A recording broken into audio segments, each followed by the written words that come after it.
কুরআন ও হাদিসের আলোকে বিশ্বনবী হজরত মুহাম্মদ সাল্লাল্লাহু আলাইহি ওয়াসাল্লাম এর জীবনী ও অলৌকিক ঘটনাবলী পাঠ ৪২। ছাগলের মতো যেমন মানুষ বিক্রি হতো তেমনি তাদের প্রতি আচরণও করা হতো নিষ্ঠুরের মতো। তারাও যে মানুষ, তারাও যে একই আল্লাহর বান্দা, তাদেরও যে অন্য ৮-১০ জন মানুষের মতো আশা, আকাঙ্ক্ষা, স্নেহ, মায়া, মমতা অর্থাৎ মনুষ্যত্বের সব কিছুই বিদ্যমান থাকতে পারে, মানুষ নামের মনিবেরা তা কখন ভাবেই পারত। কিন্তু হজরত খাদিজা রাদিয়াল্লাহু আনহু এই বালক জায়েদকে ক্রয় করে যখন মহানবী সাল্লাল্লাহু আলাইহি ওয়াসাল্লাম এর খিদমতে পেশ করলেন তখন তিনি তাকে মুক্ত করে দিলেন এবং বললেন, জায়েদ, আজ থেকে তুমি মুক্ত। বিশ্ব মানবের যিনি মুক্তিদাতা তিনি কি কখনো কোনো মানুষকে দাসত্বের শেকলে বেঁধে রাখতে পারেন? আল্লাহ পাক বলেছেন, সব মানুষই ভাই ভাই। কোরআনের এই অমোঘবাণীকে তো তিনি অস্বীকার করতে পারেন না। মানুষ হয়ে মানুষের তো প্রভু হওয়া যায় না।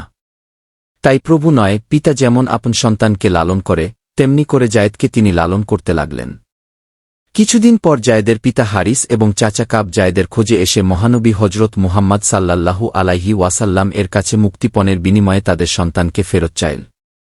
আর তিনি বললেন, জায়েদকে তো আমি মুক্ত করে দিয়েছি, সে ইচ্ছা করলে এখনই চলে যেতে পারে। কিন্তু জায়েদ তার পিতার সাথে যেতে রাজি হল না।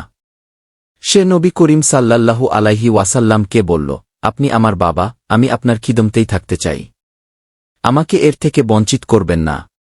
জায়েদের পিতা হারিস সন্তানের এই আকুলতা লক্ষ্য করে তাকে আর ফিরিয়ে নিতে চাইলেন না।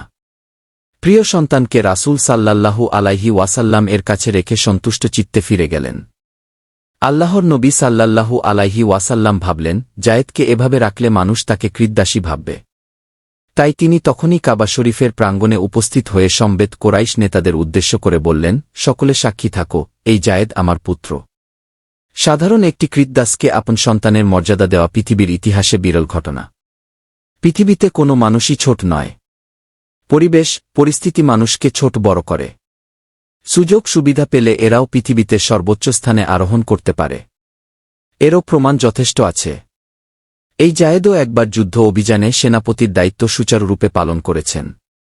মহানবী হজরত মুহাম্মদ সাল্লাল্লাহু আলাইহি ওয়াসাল্লাম মানুষকে ছোট বড় না থেকে সব মানুষকে আপন করে নিয়ে এক কাতারে দাঁড়িয়ে মানুষ্যত্বের জয়গানে মুখরিত করতে যে প্রেরণা জুগিয়েছেন তা অনুসরণ করলেই এই মাটির পৃথিবী জান্নাতের প্রশান্তিতে পূর্ণ হয়ে উঠবে। অদৃশ্য থেকে কে ডাকে? মহানবী হজরত মুহাম্মদ সাল্লাল্লাহু আলাইহি ওয়াসাল্লাম তখন ধ্যানে মগ্ন, কিন্তু হঠাৎ তাকে কে যেন ডাক দিল। কে ডাকে? ধ্যান ভাঙ্গে হজরত মুহাম্মদ মোস্তফা সাল্লাল্লাহু আলাইহি ওয়াসাল্লামের। চমকে উঠেন তিনি, থমকে যান, এদিক ওদিক খোঁজেন। এ ডাক কোথা হতে এলো? কই কেউ তো নেই, কোথাও কেউ নেই। নিঝুম নিরালা গুহা প্রাচীর, একটা ছোট্ট কীট পতঙ্গ তো কোথাও নেই। তাহলে কে ডাকে? এমনভাবে অন্তর আত্মা আলোড়িত করে কে ডাকে? অস্থির হয়ে ওঠেন নবী মুহাম্মদ সাল্লাল্লাহু আলাইহি ওয়াসাল্লাম। চঞ্চল মন ঘুরে ঘুরে গুহার ভিতরই এক সময় স্থির হয়, আবার ধ্যানমগ্ন হন। ডুব দেন ধ্যানের সাগরে। এমনি করে কেটে যায় একদিন, দুদিন, ৩ দিন। খাদ্য সামগ্রীর সাথে যা ছিল তা ফুরিয়ে যায়। ক্ষুধা তৃষ্ণা সত্য আহরণে বাধা সৃষ্টি করে। নবী হজরত মুহাম্মদ সাল্লাল্লাহু আলাইহি ওয়াসাল্লাম গুহা ছেড়ে ঘরের উদ্দেশ্য রওয়ানা দেন। এক মনে পথ হাঁটেন। মনে হয় তার প্রতি পদক্ষেপে ফুল ফোটে। মহামানবের পদস্পর্শে মাটি পাথর আর কঙ্করের বুক ফুল হয়ে ফোটে। পৃথিবীর সর্বশ্রেষ্ঠ মানুষের চরণ নিজ বুকে স্থান দেয়ার গৌরবে ধরণী নিজেই পুলকিত ও উদ্বেলিত হয়ে ওঠে। নবী হজরত মুহাম্মদ সাল্লাল্লাহু আলাইহি ওয়াসাল্লাম বাড়ির দিকে আসছেন। আসছেন সংসারের প্রয়োজনীয় কথা জানতে, নিজের প্রয়োজনের কথা জানাতে। আবার সেই আকুল করা ডাক, ইয়া মুহাম্মদ, চঞ্চল পদবিক্ষেপ জড়িয়ে আসতে চায় এই হৃদয় তোলপাড় করা ডাকে। দিগন্তে, আকাশে, দূরে, কাছে চকিত দৃষ্টি ফেরান। কিন্তু না, নেই, কেউ নেই। কিন্তু ডাক তিনি ঠিকই শুনেছেন মুহাম্মদ। এক সময় চঞ্চল মন স্থির হয়। পুনঃ পথ চলেন। গন্তব্য নিজ গিয়ে পরিজন বেষ্টিত অন্য জগত, অন্য জীবন। এখানে আছে সন্তান, এখানে আছে প্রিয় সহধর্মিনী হজরত খাদিজাতুল কোবরা। বড় ভালোবেসে এই ধনাঢ্য মহিলা তাকে স্বামিত্বে বরণ করেছেন। নিজের অঢেল ধনসম্পদ তারই চরণতলে সোপর্দ করে ধন্য হয়েছেন। এই খাদিজা সত্যবাদিনী, ন্যায়নিষ্ঠ, স্বামী সোহাগিনী তাহিরা।